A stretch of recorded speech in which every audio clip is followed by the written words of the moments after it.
হেফাজত ইসলামের প্রতি আমাদের দৃষ্টিভঙ্গিটার ব্যাপারে আমি একটু কথা বলতে চাই। মাই স্পিকার, আমি দেখলাম আলামা শফি সাহেব 90 বছর বয়স হেলিকপ্টার করে কোথায় গিয়েছেন।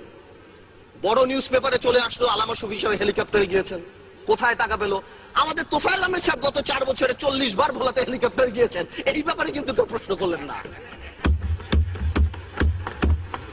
আমি মনে করি মাননীয় স্পিকার, আপনারা আমাকে একটু মাফ করবেন, আপনারা আমাদের ঐক্যতাও আমি একটু কথা বলে নিই।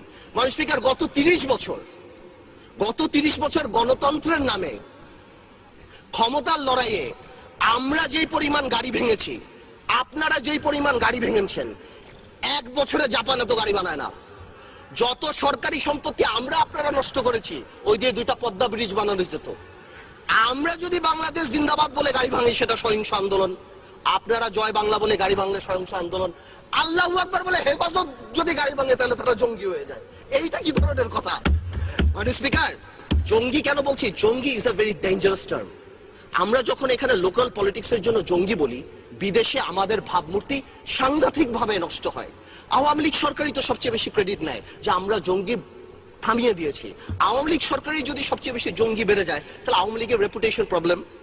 হেফাজত ইসলাম নিয়ে আরেকটা কথা বলছি। আওয়ামী লীগের যে পলিটিক্যাল ক্রাইসিস যেটা দেখা গিয়েছে, হেফাজত ইসলাম আসলো কেন? মাননীয় স্পিকার, হেফাজত ইসলাম কিন্তু আসেনি যখন আমরা বিভিন্ন জায়গায় মডেল লাইসেন্স দেই, যখন আমরা সিনেমা হল ওপেনিং এ মিলাদ দেই, যখন আমরা ব্যাংক ওপেন করি মিলাদ দিয়ে, তখন কি হেফাজত আসবে? হেফাজত ইসলাম এসেছে যখন সর্বকালের সর্বশ্রেষ্ঠ মানব নবী করিম সাল্লাল্লাহু আলাইহি ওয়াসাল্লাম, সকল মুসলমানের হৃদয়ের স্পন্দন, তাকে নিয়ে কটাক্ষ করা হয়েছে। কোথায় হয়েছে? গণজাগরণ মঞ্চে।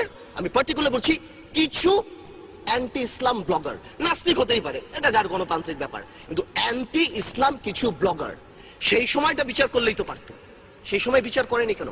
সেই সময় বিচার না করে কি নাম দেওয়া হয়েছে? এরা জঙ্গি, এরা হেফাজতে জামাত, এদের সাথে কথা বলা যাবে না। তো জঙ্গি হলে এদের সাথে মিটিং হচ্ছে কেন? জঙ্গি যদি হয়, এরা মাননীয় প্রধানমন্ত্রীর সাথে মিটিং করছেন কেন? জঙ্গি যদি হয়, এখানে মন্ত্রীরা যে আলামা শফি সাহেবের সাথে দেখা করছেন কেন? আসল কথাটা সেটা না। আসল কথা হলো রাজীবকে নিয়ে। রাজীব যিনি মারা গিয়েছিলেন, আই উইল নট গো, আমি বলবো না রাজীব অ্যান্টি মুসলিম, নাস্তিক, কি ছিল না ছিল, কিন্তু there was a controversy because 886/2012 writ পিটিশনে সেই থাবা বাবা নিয়ে কথা ছিল।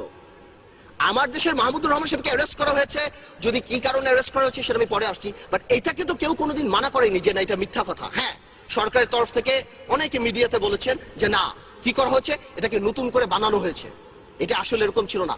আসলে ব্যাপারটা কি, যদি নতুন করেই বানানো হয়, থাবা বাবা যদি আসলে রাজীবের না হয়ে থাকে, তাহলে ওটা কেন সত্য হবে যে ওই 4 জন যারা মার্ডার করলো তারা ওই থাবা বাবা পরে রাজীবকে মার্ডার করলো? তার মানে থাবা বাবা আগেই ছিল। আওয়ামী লীগের টেকনিক্যাল প্রবলেম হয়ে গেছে। এই অ্যান্টি ইসলাম লোককে আওয়ামী লীগ এখানে শোক প্রস্তাব দিয়ে আওয়ামী লীগ জাতীয় বীর বানিয়েছে, এবং বাংলাদেশে যে নবী করিম সাল্লাল্লাহু আলাইহি ওয়াসাল্লামকে কটাক্ষ করে গেছে, তাকে এই পার্লামেন্টে জাতীয় বীরের মর্যাদা দিয়েছে। অ্যাজ ইফ মন্ত্রীরা শার্লক হোমস, কেউ মারা যাওয়ার 1 ঘন্টার মধ্যে যে মন্ত্রীরা বলে দিচ্ছে এটা এ মেরেছে, এটা ও মেরেছে।